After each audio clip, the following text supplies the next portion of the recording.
বরখাস্ত হওয়া দুর্নীতি দমন কমিশন দুদকের উপ সহকারী পরিচালক শরীফ উদ্দিনকে চাকরি ফেরত দিতে নির্দেশ দিয়েছে হাইকোর্ট। বিচারপতি রেজাউল হাসান এবং বিচারপতি বিশ্বজিৎ দেবনাথের দ্বৈত বেঞ্চ আজ এই রায় দেন। একই সাথে শরীফকে জ্যেষ্ঠতা সহ সকল সুযোগ সুবিধা ফেরত দেওয়ারও নির্দেশ দিয়েছে আদালত। রায় সন্তোষ প্রকাশ করেছেন ভুক্তভোগী শরীফ উদ্দিন। রিপোর্টে আরও জানাচ্ছেন হাসান জাবেদ।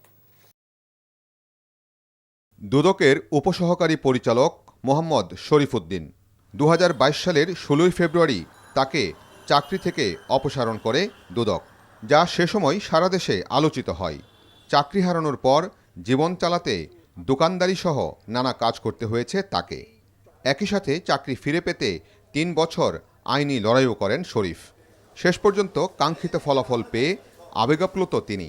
আমি প্রায় 3.5 বছর আইনি লড়াই লড়েছি। আমার লয়াররা জানে, তো স্যার জানে আমি কতটা ঢাকা চট্টগ্রাম আসা করছি। যাক, আলহামদুলিল্লাহ আমি অবশ্যই ন্যায় বিচার পেয়েছি। সব দুঃখ কষ্ট মুছে গেছে। আমি যাতে সৎভাবে চলতে পারি এটা দোয়া করবেন। যে বছর চাকরি হারান সেই বছরেরই 13ই মার্চ হাইকোর্টে চাকরি ফিরে পেতে রিট করেন শরীফ উদ্দিন। শুনানি শেষে গত বছরের 6 ফেব্রুয়ারি রুল জারি করে আদালত, যার উপর চূড়ান্ত শুনানি শেষে বুধবার নিষ্পত্তি করা হলো।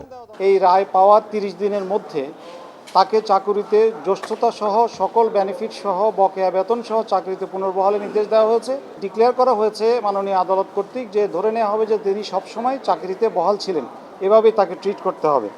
সততা ও নিষ্ঠার সাথে যারা কাজ করে তাদের জীবন জীবিকা ও সামাজিকভাবে যেন কোনো সরকার আর ক্ষতিসাধন না করে, এমনটাই চাওয়া শরীফ উদ্দিনের। Hasan Jabed, NTV news, Dhaka. Bundle থাকলে প্রতি সেনমানিতে টাকা বাঁচবে। বিকাশ সেনমানি বান্ডেল কিনে জিতুন প্রতি লেনদেনে।